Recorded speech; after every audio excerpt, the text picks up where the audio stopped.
The family trip was meant to start today. Instead, I spent the morning doubled over, darting between the bedroom and bathroom. Mom stayed beside me the whole time, wiping my forehead and rubbing my back until the nausea finally passed. When we stepped out, the house was silent. Dad and Aunt Vivian were already gone. Mom stood frozen in the hallway, phone in hand, about to book a cab. Then a text from Dad appeared on her screen. "You are a grown woman with a child. How can you not handle a simple stomach bug? Set a better example for Kate. The flight will not wait. Just stay home." A second message followed from Aunt Vivian. "Mike and I have important clients to meet. It would not have been convenient having you two along anyway." Mom's hand fell slowly to her side, her eyes dimming. Dad and Vivian had always been inseparable, both brilliant defense attorneys at a top firm. Mom never fit into their world, left behind to cook, clean, and manage the household. Whenever she voiced her hurt, Dad dismissed it with a laugh. "She is your sister, Grace. Why be so jealous? Vivian is here so Kate can learn from her. Maybe our daughter will grow up smart like her aunt." My chest tightened. I tugged her sleeve, voice shaking. "Mom, did I mess up again? Is that why they left us?" "No, sweetie," she said softly, kneeling to meet my eyes with a bright, forced smile. "We left him behind. You have wanted to see the ocean, haven't you? Let us go together, just the two of us." I wanted to jump for joy, but then I hesitated, twisting my fingers together. "But, won't Dad be mad? And doesn't Aunt Vivian hate the ocean?" Mom stiffened. Aunt Vivian had nearly drowned when she was a little girl, and she had a deep phobia of the ocean. Once, I came home from school and proudly showed off a watercolor painting I did of giant blue waves. That night, Vivian claimed she had terrible nightmares and couldn't focus on her court case the next day. Dad had spent the entire night in her room, comforting her until she finally calmed down. The next morning, he looked at Mom with nothing but cold disappointment. "You picked Kate up from school, and you didn't even notice she painted waves?" Vivian couldn't sleep a wink. "How is she supposed to present our case today?" "Grace, if you can't even handle the basic preferences of the people in this house, what exactly do you do all day?" The argument ended, as it always did, with Mom quietly apologizing over and over. But Mom and I loved the ocean. Deep in her phone, Mom still saved old photos from before they were married. In those pictures, she and Dad were standing on a sandy beach, and she was laughing with a bright, radiant smile. A smile I had never seen on her face in real life. "What does his opinion matter?" Mom whispered, pulling herself out of the memory. She smoothed my hair. "We spent so much time preparing for this. Why should we stay home just because he says so? Kate, tell me, do you want to go?" I looked over at the heavy suitcases by the door. Mom had stayed up late researching travel guides. She had even crawled out of bed at 4 o'clock this morning to pack our bags and cook a hot breakfast. I had woken up early too, eager to help her. We got so little time with Dad. He was always busy, dedicating every spare second to Vivian and his career. Even this morning, he hadn't said more than 2 words to Mom. He had spent the entire breakfast debating legal jargon with Vivian, words that flew right over my head. Looking at Mom's hopeful, shining eyes, I nodded vigorously. "Yes, I want to go." Mom smiled, her eyes crinkling. She immediately opened her phone and rebooked our tickets, changing our destination to a coastal town. But the moment we arrived at the airport terminal, Dad's name flashed across Mom's screen on a FaceTime call. Mom hesitated for a few seconds before tapping accept. Instantly, Dad's familiar, accusatory voice boomed through the speaker. "Grace, it is bad enough that you missed the flight, but I just got a notification that you rebooked tickets to the coast? Are you out of your mind? Have you forgotten what happened last time?" My chest tightened, and I looked at Mom, terrified. But for the first time in her life, Mom didn't apologize. She simply knitted her brows, her voice steady. "Mike, my daughter and I are going to a place we actually want to visit. Is there a problem with that? Lest you forget, Kate and I are your actual wife and daughter. Does our entire lives have to revolve around Vivian's phobias?" Dad stared at the screen, momentarily speechless. But then, like a cat that had its tail stepped on, his voice spiked an octave higher. "Grace, you are the one who fed Kate something bad last night and made her sick, which is why you missed the flight in the first place. And now you are turning this around on me. Why are you always so careless? Why can't you be organized and precise like Vivian? You two came from the same mother. How can you be so completely different?" The barrage of harsh words seemed to choke the air right out of Mom's lungs. Her eyes welled with hot tears, and she bit her lower lip. I had seen her look this helpless too many times. Anger flared in my chest. Before I could stop myself, I snatched the tablet from Mom's hands and glared into the camera at Dad. "Dad, you are a liar. You were the one who insisted on ordering spicy food last night, because Aunt Vivian wanted to celebrate her case. You knew I couldn't eat spicy food, but you didn't care. How can you be so mean to Mom? I don't like you anymore." I slammed the screen, hanging up the call. I puffed out my chest like a little bodyguard, placing my hands on my hips. "Mom, Dad is a jerk. We don't need him. I'll protect you from now on." Mom blinked in surprise, and then a genuine, beautiful laugh bubbled out of her chest. Over the intercom, the gate agent announced the final boarding call for our flight. "All right," Mom said, wiping a tear of laughter from her eye. "I'll count on you to protect me then. We don't need him." When we reached our hotel by the beach, Mom threw our bags onto the bed and took me straight to the water. We splashed in the waves, built sandcastles, and took dozens of silly photos until the sun dipped below the horizon. When we finally returned to the room, Mom checked her phone. There were dozens of missed calls from Dad, and a long, guilt-tripping text from Aunt Vivian. "Sis, stop throwing a tantrum. How could you drag Kate into an adult argument? Mike couldn't even focus during his meeting with the clients because of you. Just apologize to him and go home. Mike supports you financially. The least you can do is stop causing him unnecessary stress." A shadow of sorrow crossed Mom's eyes. She tossed the phone onto the nightstand and urged me to take a warm bath. In truth, Aunt Vivian hadn't always been like this. When she first moved in with us, she was a quiet, timid girl who hid behind Mom's back. She had worked incredibly hard to get out of her small rural town and get into a top-tier law school, dreaming of becoming a high-powered attorney just like Dad. Our grandparents had passed away when Mom and Vivian were young. Mom had worked multiple jobs to pay for Vivian's tuition, only stepping back to become a homemaker after she married Dad. To help Vivian achieve her dreams, Mom had invited her to live in our guest room so Dad could mentor her and help her study.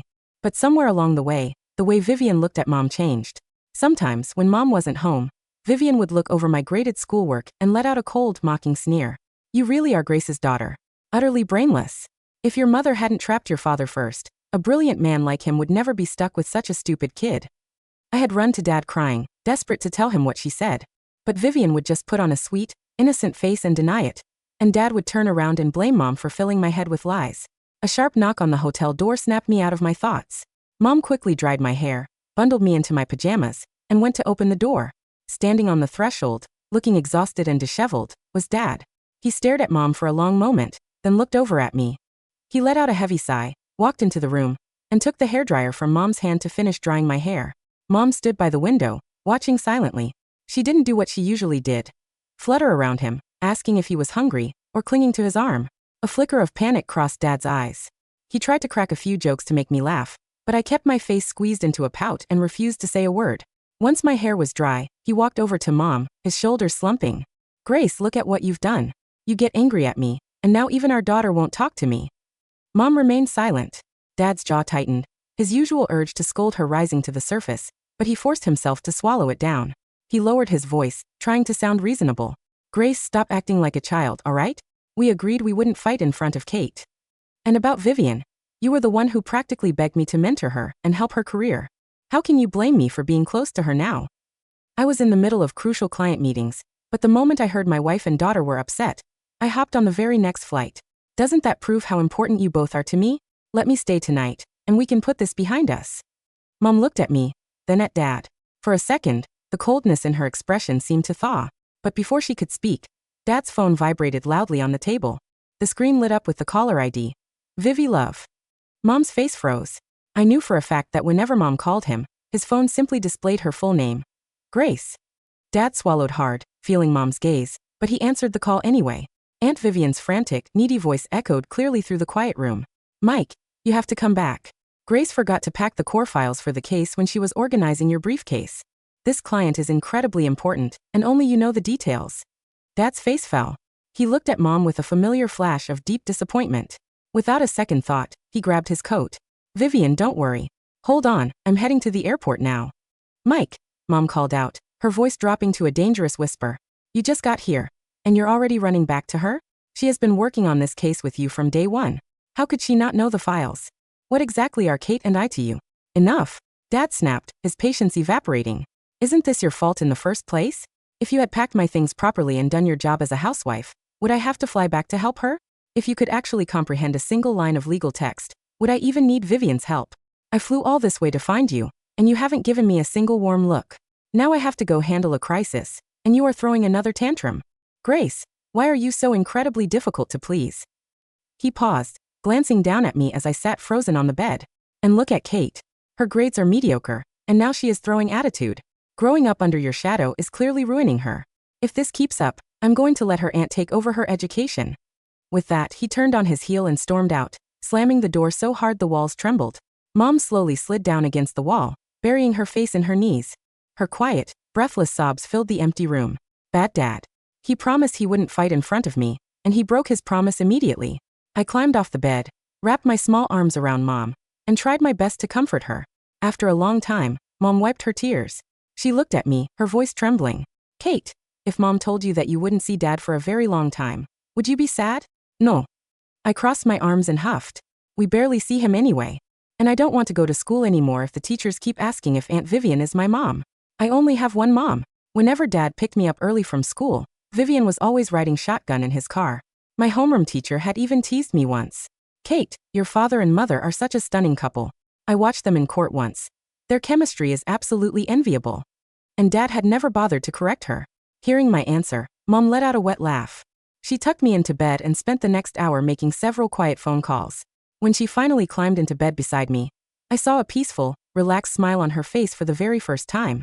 Over the next few days, Dad didn't call, and Mom didn't bother reaching out to him. Instead, she took me everywhere. We painted the waves together, and I was amazed to see that Mom's painting looked incredibly realistic, like real water splashing on the paper. Only then did I realize that Mom had given up her own dreams of going to a prestigious art school just so she could work and pay for Vivian's education. When she held a paintbrush, she looked entirely different from the stressed woman who used to hide in the study, trying to memorize boring law books just to have something to talk about with Dad. When our trip ended, we returned home. Mom spent the afternoon organizing a thick stack of documents before sending me to stay at a friend's house for a few days. Suddenly, Dad called her. Grace, bring Kate to the firm's annual gala tonight. I managed to secure an invitation for Professor Harrison. I know Kate likes to paint. Professor Harrison is a legend in the art world. If he agrees to mentor her, her future is set. Mom's initial refusal died on her tongue.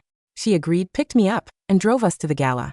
The moment we walked into the grand ballroom, we saw Dad and Aunt Vivian standing side by side near the center stage, welcoming guests like the hosts of the evening. It looked exactly like the parents of my classmates when they hosted parties together.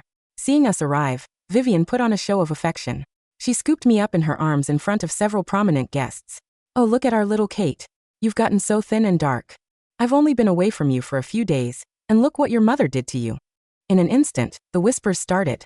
The surrounding guests looked at Mom with judging, critical eyes. I hated when Vivian did this. She loved playing the perfect caregiver in public to make Mom look incompetent. In the past, I would have stayed quiet, terrified of causing trouble. But this time, I squirmed violently out of her embrace and raised my voice. I like being thin. And I like being tan. I grabbed Mom's hand and pulled her toward our table. Whispers and chuckles rippled through the crowd. Vivian's face flushed a deep, embarrassed red, and she shot a helpless, pleading look at Dad. Dad frowned, but with so many eyes on him, he couldn't burst out in anger. Throughout the dinner, Dad's colleagues kept praising him and Vivian. Mike, that last case you and Vivian co-counseled was absolute genius. Our firm is incredibly lucky to have a power couple like you two. Mom's hand paused, her fork hovering in the air. Dad instinctively glanced at Mom, but her face remained entirely blank as she calmly wiped a drop of sauce from my chin. Aunt Vivian's eyes flashed with a smug, quiet triumph. One colleague, who had clearly had too much to drink, leaned in closer, his voice loud and loose. Doesn't Vivian live with you guys anyway? You work late at the office together, go home together. Man, talk about convenient. I heard Vivian was the one who insisted on joining you on this business trip, right? I left late the other night and saw the lights still on in your office. I snuck a peek. And man, Mike, you really know how to live the good life. Clang. The spoon in Mom's hand slipped and hit her plate with a sharp, ringing sound. The colleague seemed to snap out of his drunken haze, his face paling as he quickly began to apologize. But Mom didn't say a word. She pulled me out of my chair and walked straight toward the exit. Dad chased us all the way to the glass doors of the lobby, grabbing Mom's wrist. Grace. He was drunk and talking nonsense. Professor Harrison hasn't even arrived yet. What do you think you're doing, dragging Kate away and making a scene? Are you really this foolish? Do you always have to embarrass me? Mike. Mom slapped his hand away. When she looked into his eyes, the final spark of warmth in her gaze was completely gone. Don't touch my daughter. You make me sick. Dad's expression darkened instantly. But before he could speak, Vivian ran up behind him breathless. Mike and I are completely innocent. Today is a major event for the firm. Please don't leave. If you walk out now, you will ruin his reputation. Mike works so hard to support you and Kate. How can you be so ungrateful? Shut up. Mom barked, her voice sharp enough to cut. She immediately reached down and covered my ears. Don't you dare speak in front of my daughter. You two talk about discussing cases day and night. Is this how you discuss them? Vivian's face went white then red. She bit her lip, squeezing out a few trembling words. Sis, If you hate me this much, then I'll leave. I won't bother your perfect family ever again. Vivian turned and bolted out into the rain toward the street. Suddenly, a pair of blinding headlights rounded the corner, roaring toward her. Vivian! Dad shrieked. He lunged forward, throwing his body to tackle Vivian out of the way of the oncoming sedan. The sound of screeching tires and a sickening crunch echoed through the air. A heavy darkness swallowed me up. When I finally woke up, my entire body was aching. I cried out, desperately wanting Mom. A nurse rushed to my bedside to soothe me. That was when I found out that we had been in a terrible accident. Mom had taken the brunt of the impact. She had just gotten out of emergency surgery and was lying in the intensive care unit next door, her body wrapped in heavy bandages. I ignored the nurse's protests, dragged my aching body out of bed, and limped to Mom's room. Seeing her lying there, completely covered in white gauze and tubes, I burst into loud, hysterical tears. I wanted Dad. Where was Dad? Through the cracked door of the ward, I heard two nurses whispering. Such a shame. The kid's father hasn't even shown up to the ICU. The mother's legs are severely shattered. She might be crippled for life. A mother and child completely abandoned. I know. But get this. I heard that when the crash happened, the father immediately ran to pull the sister-in-law to safety. If a bystander hadn't pulled the mother out of the wreckage, she would have died right there. The sister-in-law only has minor scrapes, but the husband has been by her bedside downstairs the entire time. A wave of pure, hot anger surged through my chest. I stormed out of the room, ran to the nurse's station, and demanded to know where Dad was. In a private ward downstairs, I saw Dad sitting on the edge of a bed, tenderly blowing on a spoonful of warm porridge before feeding it to Vivian. I lost all control. I charged into the room and bit Dad's hand as hard as I could. Dad, Mom is hurt so badly. Why aren't you with her? I hate you. I hate you. A flash of intense guilt crossed Dad's eyes. Vivian let out a weak, pathetic cough, leaning back against her pillows. Mike, go see Grace. I'll be fine. If only Grace wasn't so clumsy. If she hadn't run out after me, this accident would have never happened. She then glared at me, her voice sharp. Kate, how dare you bite your father? Is this the kind of manners your mother teaches you? You are going to grow up to be a completely uneducated brat. Dad looked at Vivian, a flicker of approval in his eyes. A look of respect he had never once directed at Mom. But I didn't care about him anymore. I grabbed his sleeve and dragged him up to Mom's room. Dad spent the next few hours fussing over Mom, waiting anxiously until she finally opened her eyes. The moment Mom woke up, her eyes searched the room until they found me. Seeing that I was safe, she let out a long breath, and tears finally spilled down her cheeks. But the moment her gaze landed on Dad, her face turned completely cold. Grace. There's a highly sensitive litigation at the firm right now, and Vivian is the lead on the file. That's why I had to ensure her safety first, Dad muttered, his voice tense as he tried to break the heavy silence. I know, Mom said, her voice flat. It doesn't matter. Dad froze, clearly not expecting her to be this calm. After a long pause, he let out a sigh of relief. Vivian is an adult now. It's not right for her to keep living with us anyway. Once she recovers, I'll have her move into her own apartment. Do whatever you want. Dad breathed a sigh of relief. He tucked the blanket around her shoulders and stood up. I'll help Vivian look for a new place, and I have to head to the firm to clean up the fallout from the gala. I'll let Kate stay here and keep you company. The moment the door clicked shut behind him, Mom spoke, her voice raspy and dry. Kate, would you like to move to a new city with Mom? I nodded with everything I had. Mom didn't wait to fully heal. She checked herself out of the hospital, packed our things, and took me on a flight to the coastal city of Westfield. The moment our plane touched the tarmac, my phone reconnected to the network. A barrage of notifications lit up the screen. The screen of Mom's phone glowed furiously in the dim cabin light of our taxi as we drove away from Westfield Airport. Notification after notification popped up in rapid succession. Dad, Grace, where the hell are you? I came back to the hospital and the nurse said you discharged yourself. Are you insane? Your legs aren't even healed.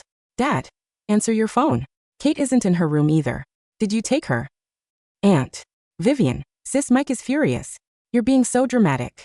He spent half his day looking for you instead of preparing for our trial tomorrow. If we lose this case, it's on your hands. Dad, Grace, I'm warning you. If you don't bring Kate back by tonight, don't ever bother coming home. Mom didn't tremble this time. She didn't bite her lip or stare at the messages until tears filled her eyes. She looked at the screen for a long, quiet moment, then tapped her settings, pulled out her SIM card, and snapped it cleanly in two between her fingers. She rolled down the taxi window and tossed the plastic pieces into the coastal breeze. Mom, I whispered, clutching my stuffed bear. Mom turned to me, her face pale but her eyes shining with an absolute, unshakable clarity. She reached over and pulled me into her lap, wrapping her arms around me as the salty ocean air filled the car. "Kate," she murmured, kissing the top of my head. "We are never going back." Our new home was a modest, two-bedroom apartment sitting right on a hill, overlooking Westfield Bay. It had large windows that let in the golden afternoon sun, a small balcony, and hardwood floors that smelled faintly of pine and sea salt. For the first few days, Mom walked with a noticeable limp, her legs still bandaged from the crash. But she refused to stay in bed. She bought fresh groceries, enrolled me in a nearby elementary school where the teachers greeted me with warm, genuine smiles, and bought a large easel, canvas, and set of professional oil paints. On our second Sunday in Westfield, I woke up early to the sound of soft, classical music floating from the living room. I rubbed my eyes and stepped out. Mom was standing by the window in a simple linen dress, her hair pinned up loosely, holding a palette covered in rich blues, teals, and gold. On the canvas, before her, a massive, breathtaking ocean wave was coming to life, roaring with energy, spray catching the sunlight, wild and completely free. She didn't look like the tired, invisible homemaker who used to tiptoe around our house in the city, terrified of dropping a spoon or breathing too loudly. While Dad and Vivian discussed law, she looked like a queen ruling over her own world. Back in the city, 2 weeks had passed. In Dad's sprawling suburban house, garbage had begun to pile up in the kitchen. Dad sat at the dining table, surrounded by takeout containers, unwashed coffee, mugs, and crumpled legal briefs. His designer suit was wrinkled, his jaw covered in rough stubble. "Vivian," Dad yelled toward the guest room, his voice raspy with irritation. "Where are my dry clean shirts for court today? And where did Grace keep the secondary files for the Turner acquisition?" Vivian walked out of her room wearing a silk robe, her face pale and unwashed, holding a mug of instant coffee. "How should I know, Mike?" Vivian whined, her tone sharp and demanding. "Grace always did the laundry and filed those papers. I'm an associate attorney, not your maid. Why haven't you hired a housekeeper yet?" "I don't have time to hire a housekeeper," Dad snapped, slamming his pen onto the table. "I've been spending 3 hours every night managing the household, accounts, ordering food, and trying to track down where Grace went. My billable hours are down 40% this month." "Well, it's your fault for letting her run off," Vivian yelled back, her sweet, helpless persona completely vanishing without an audience to play to. "You should have frozen her bank accounts the second she walked out of the hospital." "I tried," Dad roared, standing up. "She took her personal savings account, the one her parents left her that I couldn't touch, and she closed all our joint credit cards." For the past 10 years, Dad had taken Grace's domestic labor for granted. He believed that paying the mortgage and giving her an allowance gave him the right to treat her like a servant. He genuinely believed that without his paycheck, Grace wouldn't survive a single week in the real world. He thought she was throwing a temper tantrum. He expected her to call within 48 hours, crying, begging for money, and asking to come home. Instead, silence. Complete, deafening silence. Suddenly, the front doorbell rang. Dad smoothed down his crumpled suit, expecting it to be a delivery or perhaps a local process server he had hired to find us. He pulled open the door. Standing on the porch was a tall man in an immaculate charcoal suit, holding a leather briefcase. "Michael Vance?" the man asked coldly. "Yes. Who are you?" "I am Marcus Vance, no relation," the lawyer replied with a dry, razor-sharp smile. "I represent your wife, Grace Vance. I am here to serve you with formal dissolution of marriage papers, an emergency petition for full legal and physical custody of Catherine Vance, and a court order for a full financial audit of your firm's accounts." Dad froze, the color draining instantly from his face. "Dissolution? She's suing me for divorce." "Not just divorce, Mr. Vance," the lawyer added, handing him a thick stack of legal documents. "We are also filing for a full forensic accounting of all marital assets transferred to Miss Vivian Miller over the last 8 years. Vivian, who was standing behind Dad in the hallway, dropped her coffee mug. It shattered across the hardwood floor, dark liquid splashing everywhere. "She can't do this," Dad screamed in his office an hour later, pacing back and forth before his law firm's managing partners. "Grace has no income. She hasn't worked a real job in 10 years. Where did she get the money to hire Marcus Vance?"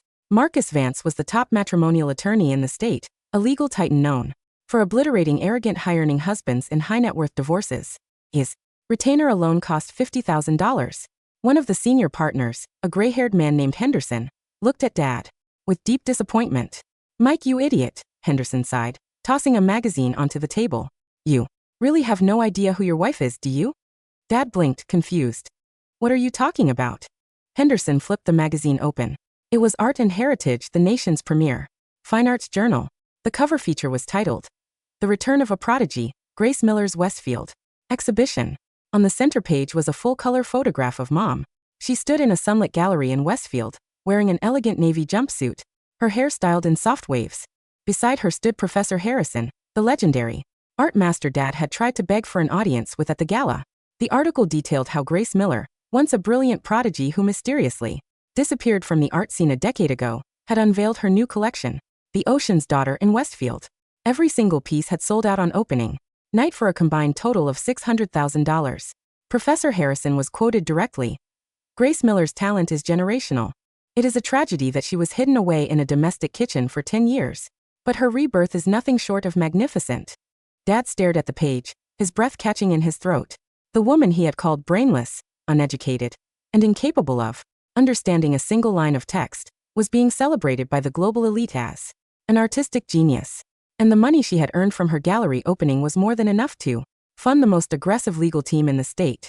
"Mike," Henderson said coldly, closing the file, "the firm is receiving inquiries from our top corporate clients, asking why you abandoned your injured wife and child in an ICU to tend to your sister-in-law. The reputation damage is severe. You need to settle this quietly, or the board will ask for your resignation." Dad slumped into his leather chair, his hands trembling violently. For the first time in his life, he felt a cold, terrifying claw of panic digging into his heart. 2 weeks later, the preliminary court hearing for temporary custody and financial support was held in the Westfield District Court. Dad and Vivian arrived early, both wearing sharp charcoal suits, trying to project their usual aura of legal superiority, but without Grace to manage their schedules, iron their clothes, and handle their stress. Both looked worn, haggard, and defensive. The courtroom doors opened and Mom walked in. She wore a ivory-tailored suit, her posture straight, her step confident. I walked beside her, holding her hand, wearing a neat navy school dress. When Dad saw us, his eyes flared with a strange, desperate mixture of anger, guilt, and possessiveness. He immediately broke away from Vivian and marched over to us. "Grace," Dad rasped, blocking our path. "Look at you playing the big shot. Artist now? Is this why you ran away? To show off?" Mom stopped, looking at him with cool, undisturbed detachment. "Move out of my way, Michael." "Grace, stop this insanity," Dad snapped, lowering his voice to a harsh whisper. "You think winning some art exhibition makes you independent? You're dragging our personal life through the mud. Vivian hasn't slept in weeks because of your vicious financial audit. Why should my wife care if your mistress sleeps or not?" Marcus Vance stepped smoothly between Dad and Mom, his towering frame completely cutting Dad off. "She's not my mistress. She's my sister-in-law," Dad roared. "Save it for the judge, Mr. Vance." Marcus smiled coldly. Inside the courtroom, the judge, a formidable woman in her 60s with razor-sharp eyes, took her seat on the bench. Dad sat at the defense table with Vivian as his co-counsel. He immediately took the podium, leaning on his smooth courtroom charisma. "Your Honor," Dad began, his voice booming with practiced confidence, "my wife has suffered a temporary psychological break following a minor traffic accident. She abducted our daughter, moved her to a different city without my consent, and is attempting to alienate a loving father from his child." "Is that so, Mr. Vance?" Judge Sterling asked, raising an eyebrow. She opened the dossier on her desk. "Let us examine the evidence." Marcus Vance stood up, pressing a button on his tablet. The courtroom's projection screen lit up. First was the official police crash report from the night of the gala. The report highlighted in bold red ink. Driver Michael Vance extricated passenger Vivian Miller from the vehicle first, leaving severely injured spouse Grace Vance trapped in rear seat near burst fuel line. Next were the medical records from the hospital. The records showed that while Grace lay in critical condition in the ICU, undergoing emergency leg reconstruction surgery, Michael Vance signed off on minor outpatient bandaging for Vivian Miller and spent 48 hours in Vivian's private ward, never once visiting his wife or daughter.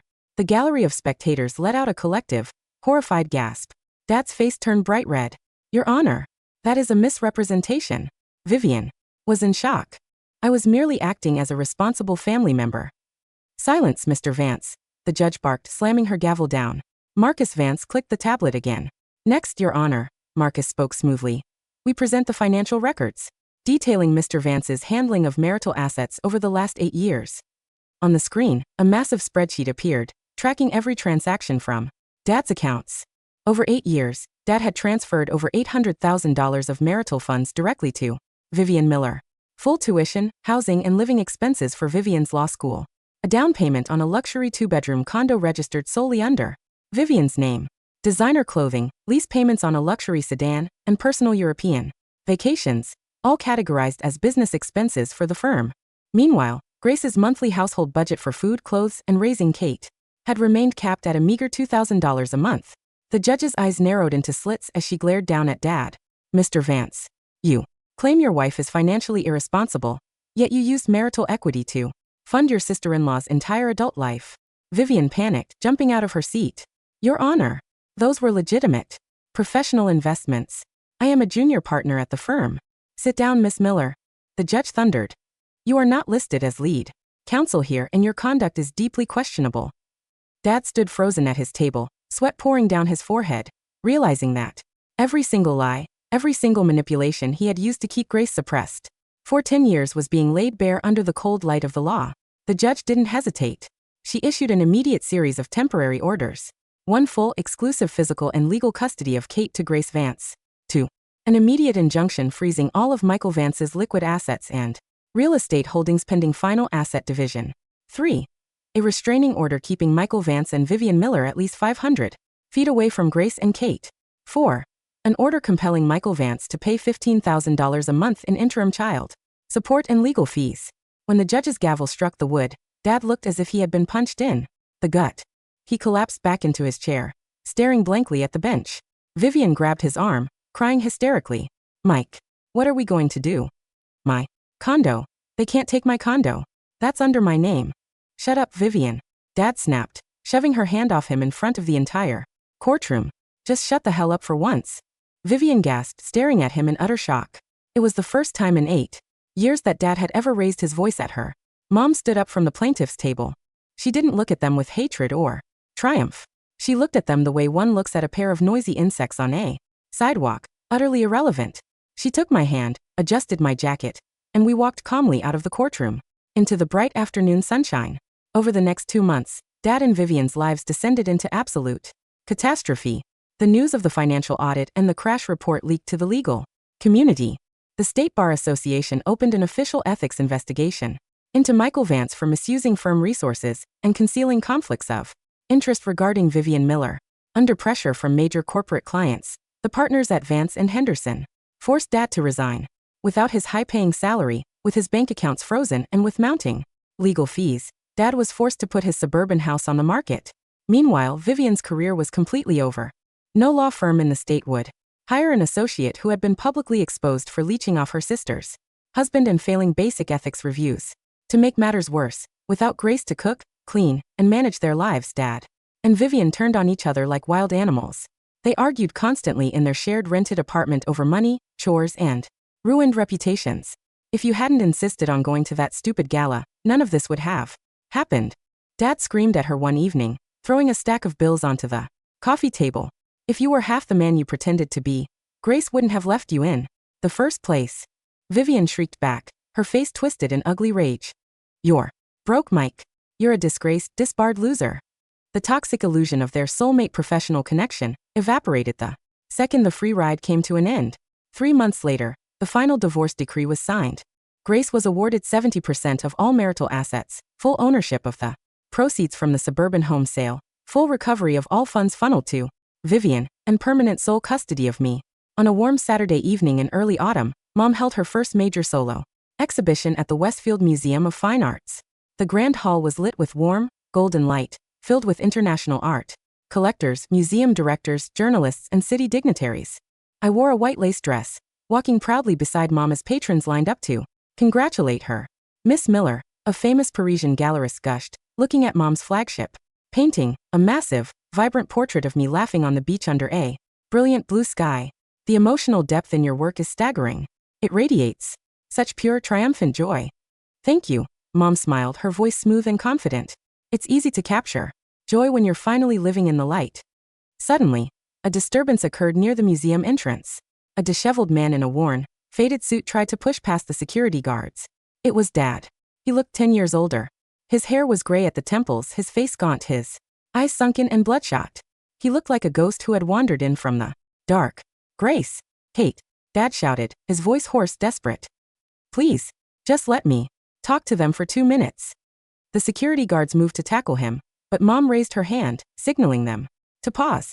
Mom walked calmly toward the entrance, stopping 10 feet away from him. I stood beside her, clutching her hand, looking at him without a single trace of fear. Dad stared at Mom. She looked breathtaking, radiant, powerful, successful, and surrounded by people who genuinely revered her talent. Then he looked at me, healthy, happy, glowing, and standing tall beside my mother, Grace. Dad choked out, tears welling in his hollow eyes. He took a shaky step forward, his hands trembling. I was wrong. I was so blind, Grace. Michael, Mom said softly, her tone cool and measured. I made a mistake. Dad wept, dropping onto his knees right there on the polished marble floor of the museum, completely stripping away the last remnant of his former ego. Vivian was a snake. She manipulated me. She destroyed our family. I kicked her out, Grace. She's gone. I sold my car. I paid off the debts. Please come home. Let me be a father to Kate again. Let me be your husband. The surrounding gallery patrons watched the fallen attorney sobbing at the feet of the celebrated artist, whispering in disgust. Mom looked down at him. There was no rage in her eyes. No malice. No desire for revenge. Only profound, absolute pity. Michael, Mom spoke, her voice carrying cleanly across the quiet hall. You didn't make a mistake. You made choices. Every single day for 10 years you chose your vanity, your ego, and your sister-in-law over the wife who raised you, and the daughter who loved you. Dad's breath hitched, a dry sob catching in his throat. You thought I stayed because I was helpless, Mom continued, her eyes fixed on his trembling face. I stayed because I believed in family. But the moment you left my daughter and me to bleed in that car, the family died. She stepped back, tightening her grip on my hand. There is no home to go back to, Michael. You destroyed it yourself. Kate. Dad looked at me with desperate, hollow eyes, reaching his hand out toward me. Kate, tell your mom. Tell her you miss your dad. I looked at his trembling, tear-streaked face. I remembered the cold, rainy nights when he ignored my drawings. I remembered how he let Vivian mock my intelligence. I remembered how he left my mother bleeding in the dark while he carried Vivian out of the wreckage. I took a deep breath, stepped in front of Mom, and looked him straight in the eye. I don't miss you, Dad, I said, my voice clear, strong, and unwavering. My mom and I are going to the ocean tomorrow, and we don't need you anymore. Dad stared at me, his hand falling limply onto the floor. His chest heaved as he let out an agonizing, broken sob, realizing that the little girl he had dismissed as stupid and mediocre had grown into a shield that protected her mother. Mom turned her back on him, leading me back toward the bright, warm center of the gallery. Behind us, the security guards escorted the weeping man out into the cold night air, closing the heavy glass doors behind him forever. Years passed like waves washing over golden sand. The coastal city of Westfield became our forever sanctuary. Mom's paintings gained international renown, featured in galleries from New York to Paris. She established a generous art scholarship for young women from low-income backgrounds, ensuring that no girl would ever have to give up her dreams to pay for someone else's tuition. As for me, I grew up tall, confident, and strong. I inherited my mother's keen eye for light and color, pursuing a degree in architectural design at the top university on the coast. We built a beautiful white house right on the cliffs overlooking the Pacific Ocean. Every evening, when the sun dipped below the horizon, painting the sky in fiery shades of gold, crimson, and violet, Mom and I would sit on the balcony with our sketchbooks, listening to the roaring rhythm of the tide. We had left the shadows behind long ago, and in the warm, bright light of our new life, we painted the waves, wild, beautiful, and completely free.